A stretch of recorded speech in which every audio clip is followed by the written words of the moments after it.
ನನ್ನ ಹೆಸರು ದೇವಶ್. ನಾನು 5ನೇ ತರಗತಿಯಲ್ಲಿ ಓದುತ್ತಿದ್ದೇನೆ. ಎಲ್ಲರಿಗೂ ವೈದ್ಯರ ದಿನಾಚರಣೆಯ ಶುಭಾಶಯಗಳು. ಪ್ರತಿಯೊಬ್ಬರ ಜೀವನದಲ್ಲಿ ವೈದ್ಯರ ಪಾತ್ರ ಅತ್ಯಂತ ಮಹತ್ವವಾಗಿದೆ. ವೈದ್ಯೋ ನಾರಾಯಣಂ ಹರಿಮೆಂಬ ನಮ್ಮ ಸಂಸ್ಕೃತಿಯ ಹೇಳಲಾಗುತ್ತದೆ. ಅಂದರೆ ವೈದ್ಯರು ನಮಗೆ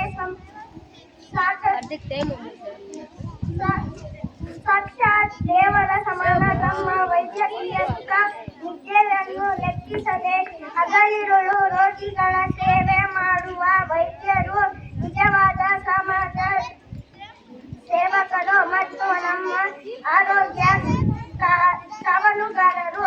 ನಮಗೆ ಕಾಯಿಲೆ ಬಂದಾಗ ಧೈರ್ಯ ತುಂಬಿ ಹೊಸ ಜೀವನ ನೀಡುವ ಎಲ್ಲ ವೈದ್ಯರಿಗೂ ನನ್ನ ನಮನಗಳು. ಇಂದು ಈ ಶುಭ ದಿನದಂದು ವೈದ್ಯಕೀಯ ಸಮುದಾಯದ ಸೇವೆಗೆ ಧನ್ಯವಾದಗಳನ್ನು ಅರ್ಪಿಸುತ್ತೇನೆ. ಎಲ್ಲರಿಗೂ ವೈದ್ಯರ ದಿನಾಚರಣೆಯ ಶುಭಾಶಯಗಳು. ಧನ್ಯವಾದಗಳು.